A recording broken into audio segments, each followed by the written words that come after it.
Hi, my name is Guy Harris. I'm here with my friend Kevin Eikenberry, friend, colleague, collaborator, partner. Kevin and I are the co-owners and co-developers of DiskPersonalityTesting.com. And we're here today to talk about a question that we wish that people would ask us as we're having interactions around how to use the DISC model and the DISC assessment. The question is, how can I use this assessment or my knowledge of the DISC model to better understand another person? Let me just start here. So if I don't have any of that information, if I don't have any of that background, if I don't have a DISC model to help me, I look at Guy when I meet Guy and I start to stereotype Guy. Guy is an engineer, he's straight-laced, you might not be able to get him to smile sometimes, and man, that's just not easy for me. No, well, they're smiling. That's not always easy for me to deal with. And so I might start stereotyping Guy as the engineer, and I don't get past those labels, and then I start equating Guy equals difficult, Guy equals hard, Guy equals whatever I put there, maybe some positive as well as some negative words. But once I have the DISC model and I understand it well enough, I start to see what are the things that are drivers for Guy that are like other people perhaps that I know. What are some of the things that are meaningful or matter to him? And once I have that as a framework, and now we could always do that and ask ourselves those questions. But the DISC model gives us a framework, a way to think about it. Say, hey, here's what I now can figure out, or now I actually know about Guy, is that he is more task-focused than he is people-focused, and he is a lot more actually, and he is more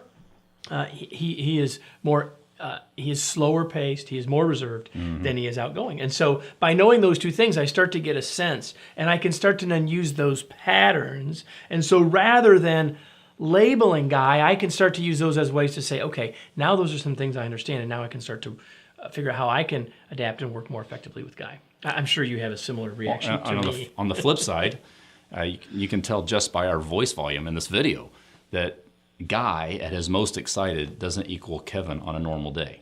Hey, so Kevin is high energy and enthusiastic and friendly and engaging, all of the things I am not.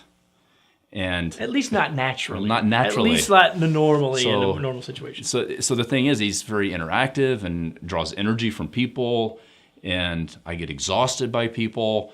So if I do the same thing Kevin talked about in terms of stereotyping and judging, I'm going to look at his behaviors and think, my God, he's a bozo. He's annoying. He's always laughing and telling stories. Isn't he ever serious?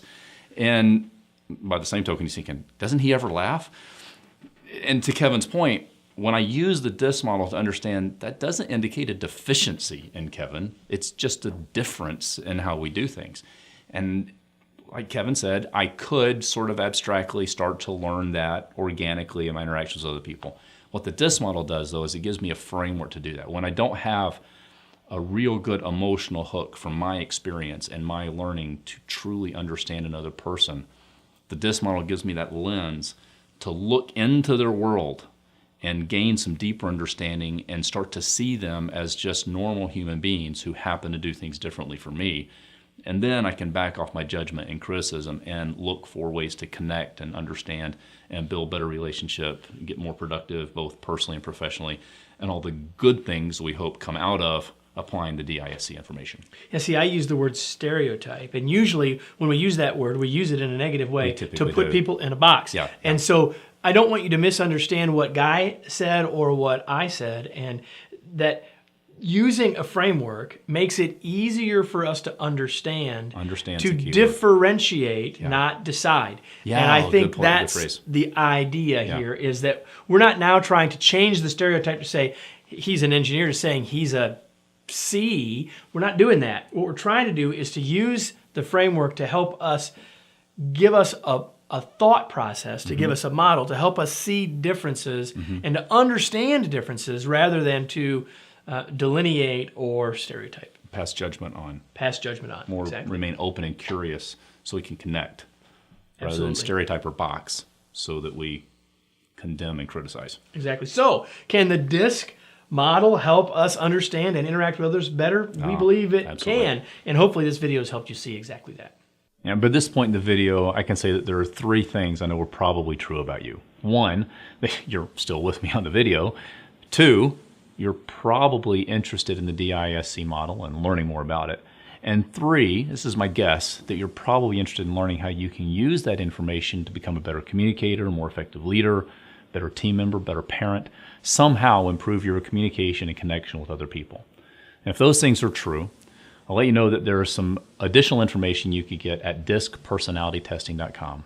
If you go to DISCpersonalitytesting.com, you have the opportunity to either take a free or paid assessment, whatever works best for you.